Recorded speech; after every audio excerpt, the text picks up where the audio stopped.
You filming already? Yeah, why not? Why not? I'm actually thinking I might put this guy in standard and use this. Ooh. Like a bunch of tuning or a bunch of tracking. Uh-huh. I don't know. It seems to be a little tighter than the number one. But I'll talk about that in a minute.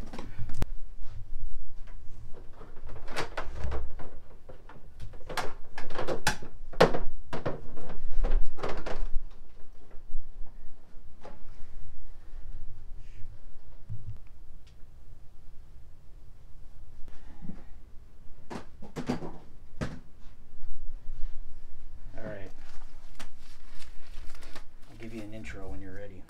Baron here. It is February 4th, 2021, about 10:15 in the morning. We're on the verge of getting an ice storm. But on this historic moment, we are beginning to get tones for our latest, as of now, untitled album. So what am I working with here? I've got, we're going to go through these three different guitars today. Right here in the middle is what I call my number one. It's an RG 570. It's got a Steve Vai Evolution. No, I'm sorry, I misspoke. This is the deactivator. I have the DiMarzio deactivator in this bridge. This is my oldest guitar. I actually just looked it up. This was manufactured in May of 2000.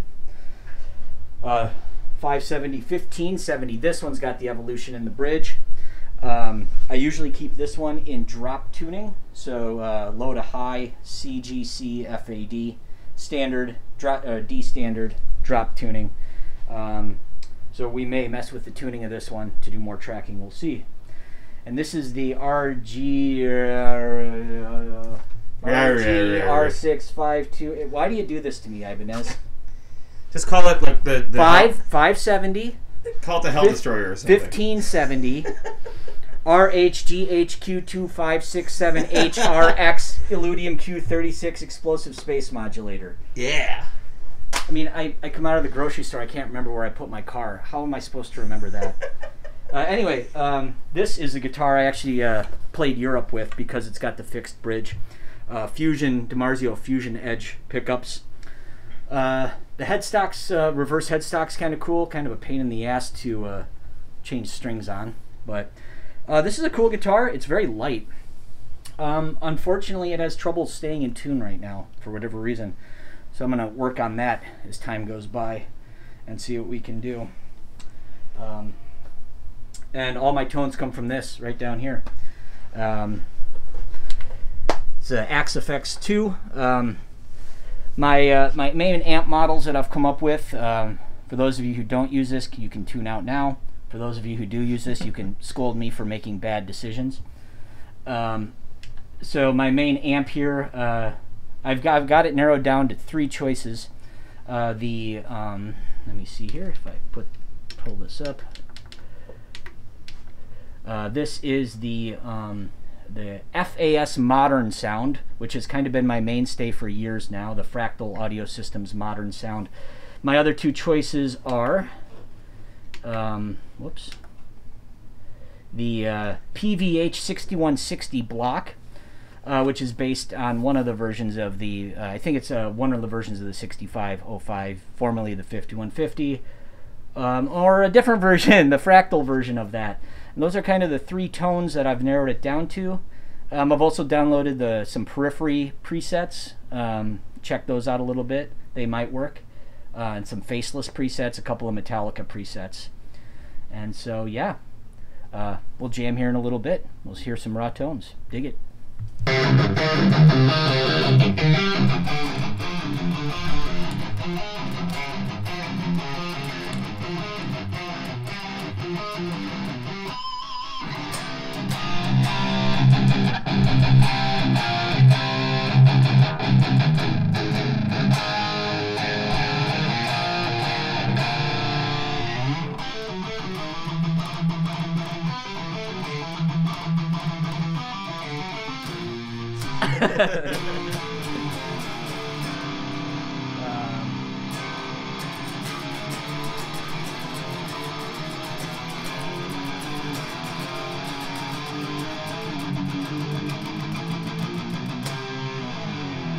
So after a little while of fiddling around, our current choices are this 1570, which I'll probably put back in standard tuning, and our actually going with our 5150 preset this time. So we'll hopefully be tracking here sooner than later. So.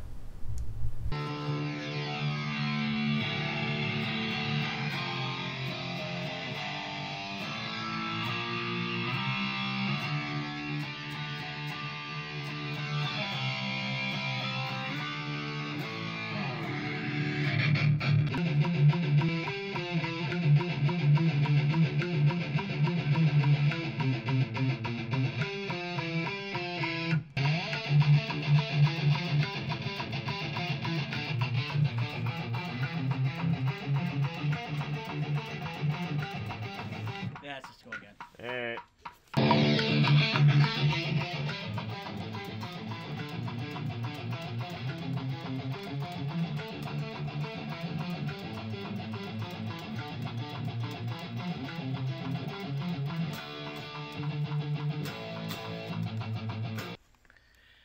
We are recording vocals, and today I get to do this by myself, so I don't have to worry any of the other guys. I don't have to bug them. I can do a billion takes, and nobody but my wife upstairs is angry at me, which is great, which is how I like to do it. And I've been working on one song today. I'm going to show you a bit of the setup we got going on here.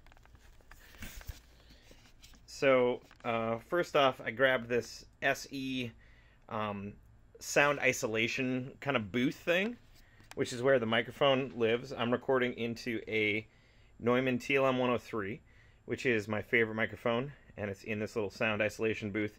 Got a pop filter on a different stand in front of it, just in case any of the movement of the pop filter, any of the big P's, they don't translate into any sort of movement on that. And I've got, of course, the Neumann shock mount on there. And then behind me, this is basically just an old blanket that's being held up by some IV poles with clamps on them. And this is to keep any extra noise, like from behind me, from getting into the microphone, since the microphone sensitive part, right, is right here. And it's also to kind of deaden some of the backsplash of any sound that might bounce out and come from behind. So, yeah, that's what that looks like. If they die by my hand, has the light forsaken them, turned into beasts, no longer men, I am not their champion!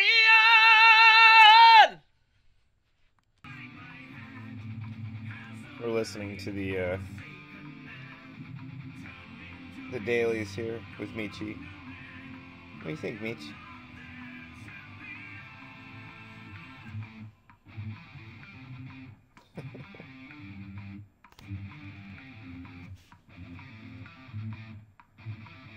Michi, what do you think?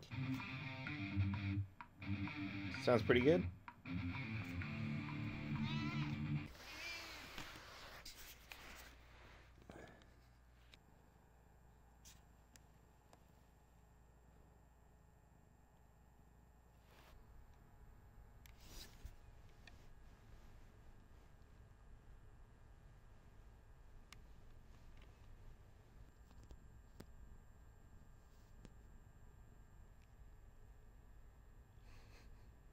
Of course you yawn when I take this, then I stop recording. That's what I was looking for. This is cute too. Oh, hi.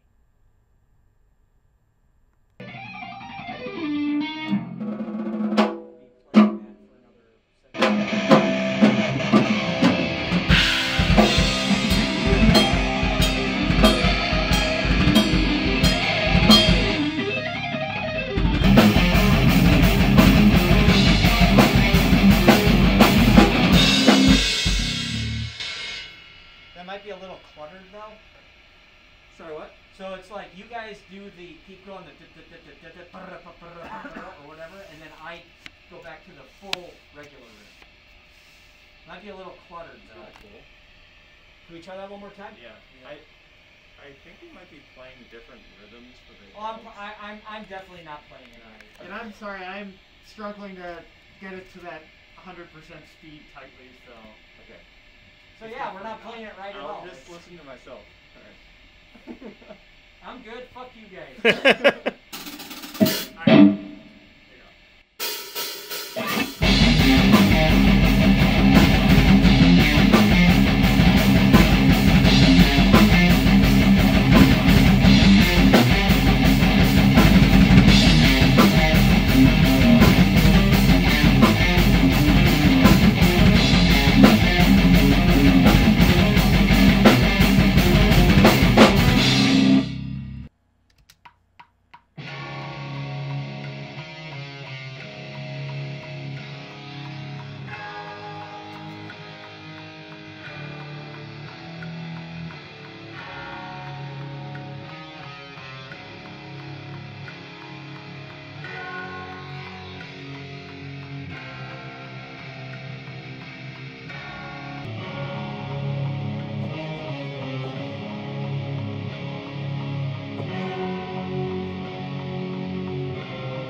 Yeah, stand awkwardly. I can Just do that. be very awkward. Tell us about your setup.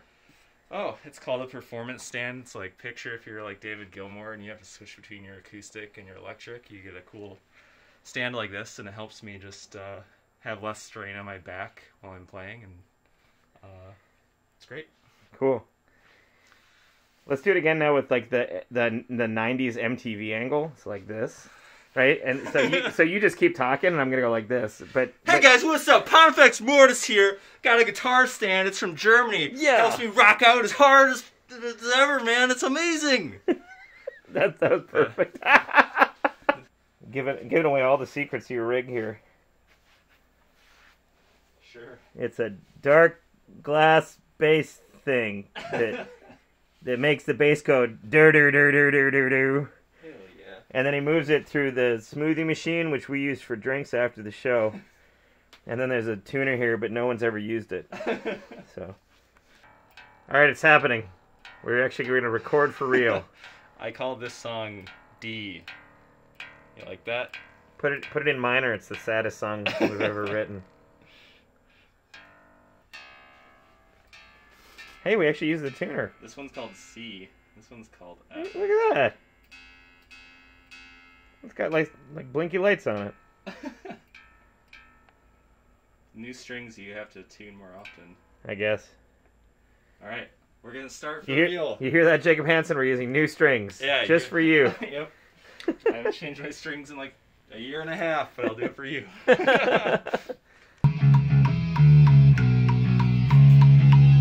I heard that. Yeah, sorry. I heard that bad It'll be note. the last time I do that Oh. on the whole record.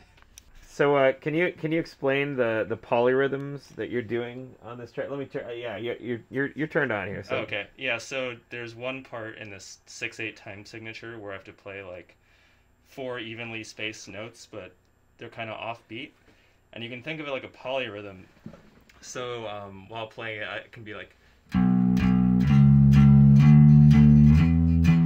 and the polyrhythm to think about is ding, fries are done, ding, fries are done, ding, fries are done, ding, fries are done.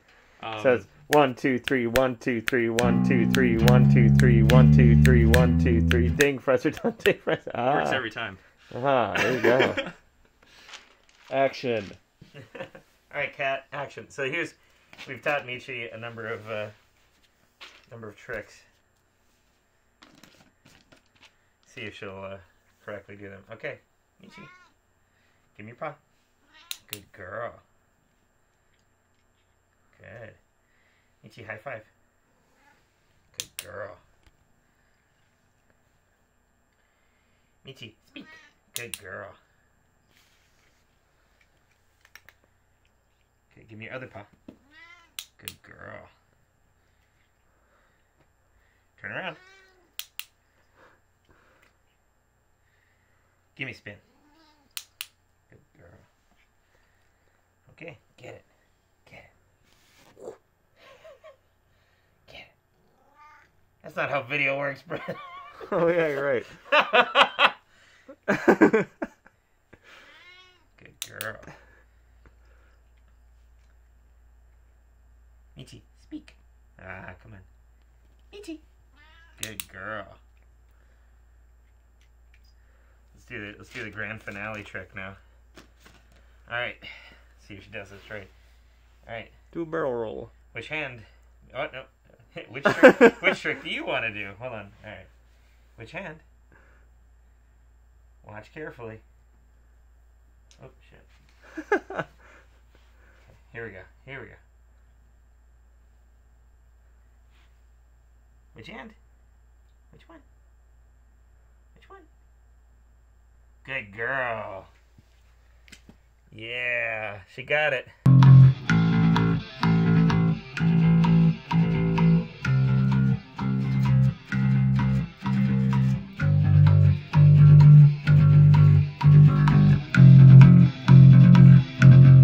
Oh.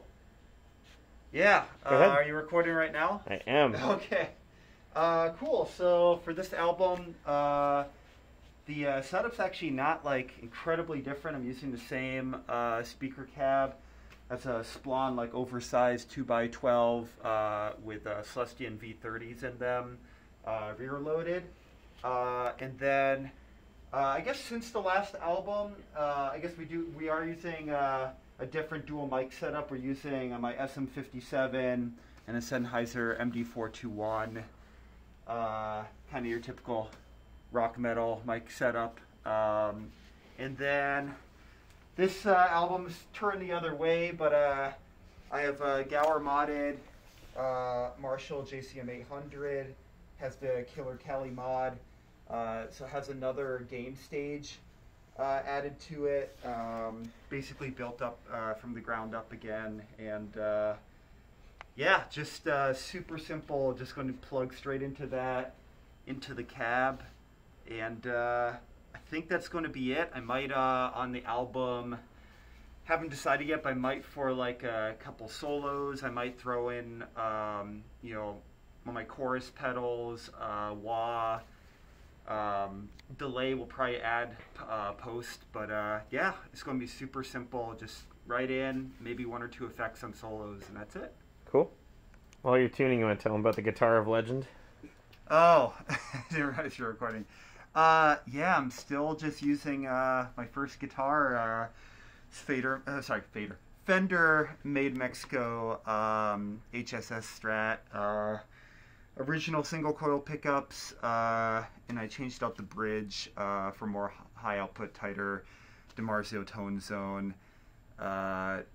Was really into, and still am into, Paul Gilbert, and that's you know, like his, well, for a long time it was his pickup, so pop that in there. And then I tragically dropped this guitar, actually fell in my case at Crystal Corner. Yeah, years you can ago. you can see the old neck back there and hanging on the wall. Yeah, There it is. and I didn't even realize it was cracked at first, but it was cracked kind of like this, and I remember just playing a note and it went out of tune, and then that's when I realized it was a crack. So I changed out with that out with a Warmoth. Yeah, just a thin C style neck. I think it's like a 10 to 14 compound radius, medium jumbo frets. I think in retrospect I would have been a little bit I don't know, adventurous, and would have done like, instead of like a soft C shaped neck, like they offer like a Wolfgang style asymmetrical neck, and I would have done like 6100 jumbo frets. And I still want to get locking tuners at some point, but yeah, it's really, this is all I've been using. Yeah, I have a couple other guitars, but I just don't really play them. The necks kind of bother me, and hoping to get another guitar or two in the future, but for now, it looks like this album, it'll be with this guitar again. Pretty much every album's been that way. All right. Oh, before you do, give your best review of the best Amazon surge protector, but do it like you're on 90s MTV Cribs. I'll help.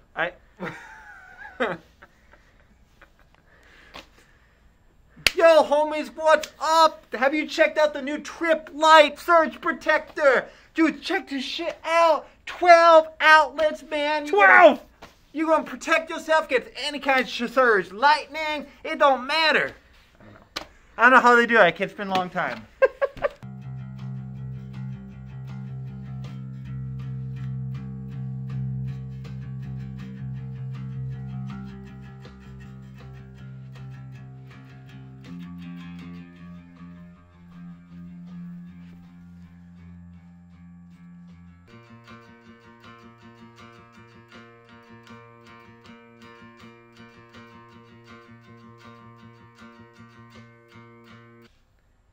I just wanted to make sure that our backup sound engineer thought that the bass was sounding okay.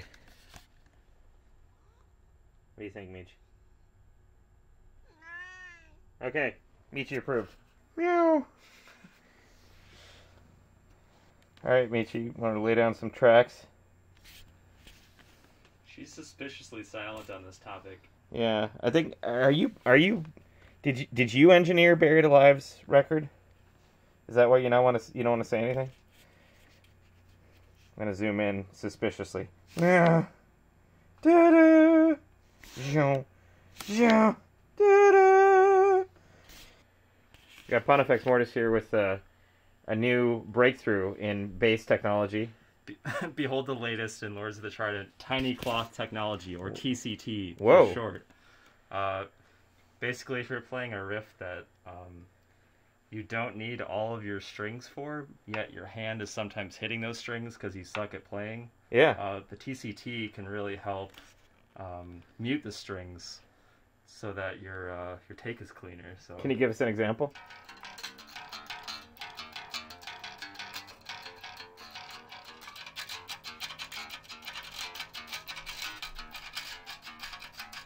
Without the TCT, that would have just sounded like a load of garbage.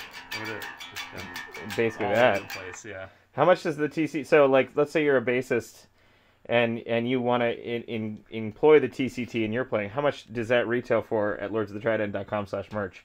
It's 69 easy payments of $6.66. Excellent. All right. TCT for you and me, baby. Ladies and gentlemen, the inventor himself is at it again. First, Tiny Cloth Technology. Now, Tiny Cloth Technology 2.0.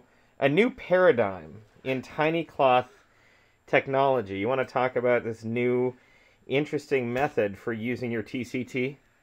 Yeah, here's another TCT technique tip for you. So TCTTT? That's right. Yeah. Hi. In this song, I don't use the top two strings at all, but I do have my hand way up here. I mean, let's be real. On a bass, those top two strings are practically worthless, right? They're just for show. Yeah, yeah. So, I don't want it to get in the way up here while I'm playing the big frets, but so I slid it down here and then double wrapped it Whoa. so that it would stay in place without disturbing the A string. So That's amazing. Michi, what do you think about the new Tiny Cloth technology? What do you think? People want to know. People want to know. Aki, what are the hardest riffs on the album? Ooh, number one's probably that Power or Evil part right Show us.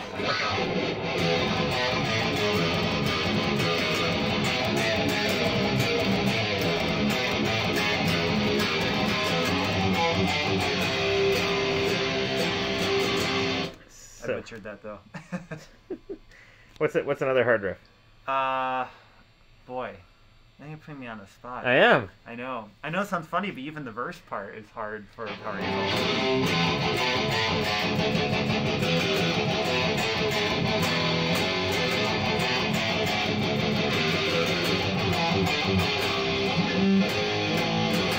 Yeah. Ah. Cool. What advice would you give to all those young guitarists out there who are foolish enough to try to play that? I think kind of the usual. Play it with a metronome or electronic drums, and start with it slow, and or use like Guitar Pro and start at like 50 or 60%, and then just up it by a few BPM so you can play comfortably and without tensing up too much. Gotcha. And what kind of advice would you give to 90s kids watching this as an MTV style? Ready? Go. Ty. Yeah. Yeah, playing the guitar, right? Woo! All right, back to recording. How you feeling? Good, I think. Yeah.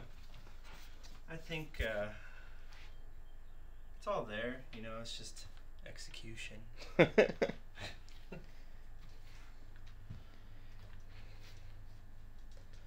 a lot of mics. Yeah. They need a lot.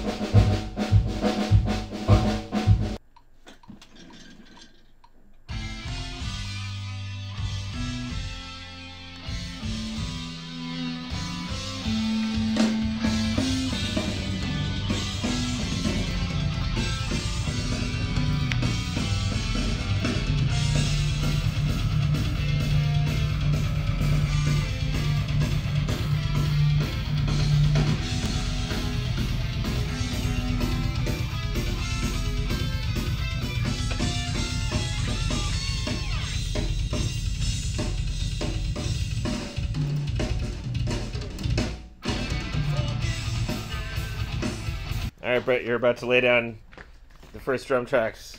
Hell yeah. How you feeling?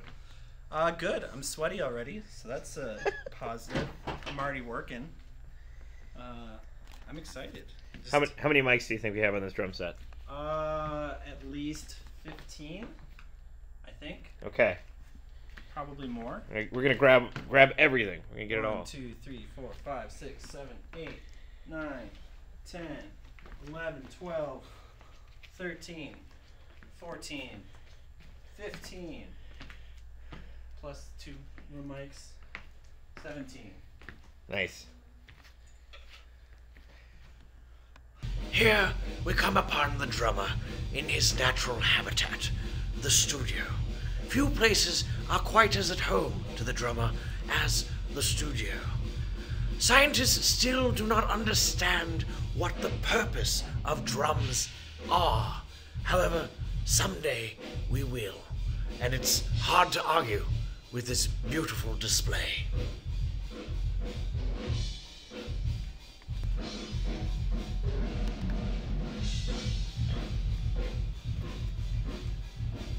What are drums? We just don't know.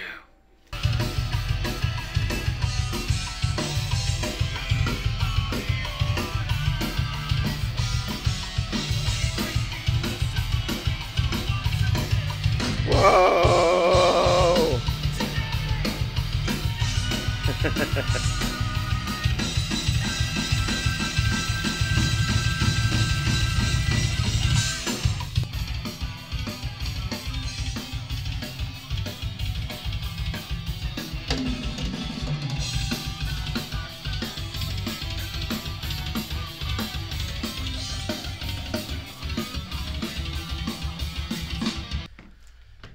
And here we come upon one of the wonders of the natural world, the drum room.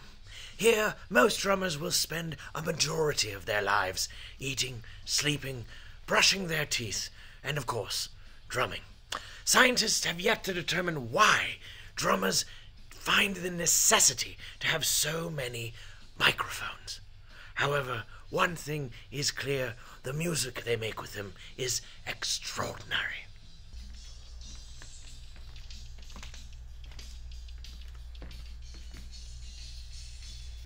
Important to the drum ecosystem, of course, is the engineer. Much like the anemone and the clownfish, the engineer helps the drummer pick out the best takes possible. Let's be careful not to shock him, as he can become angered and rush the camera. Oh, God, let's move. Song number 3. Yeah. I like Yep. how all your symbols don't have any play in. In between takes, Brett spends his time down in the fort Yes. that he made. You know, A little hangout. he's got a little hangout down there. It's real nice. Keep it nice and chilly in here, so I need to warm up in between.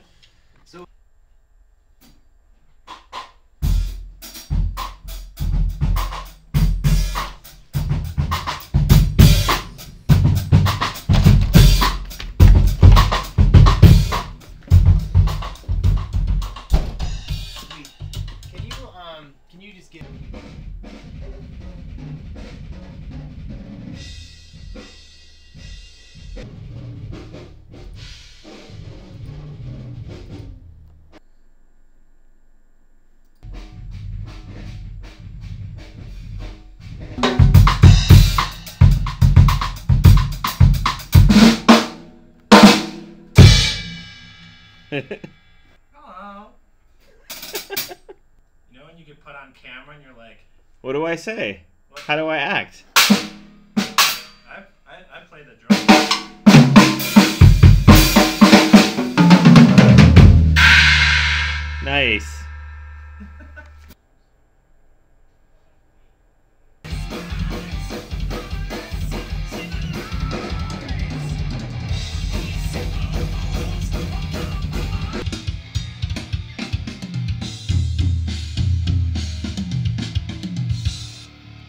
There is a thing called too much drums. This is it. I'm just gonna play pinball instead. Welcome to Jurassic Park. Michi, roar. Michi, you gotta roar like a T-Rex. Michi. There we go.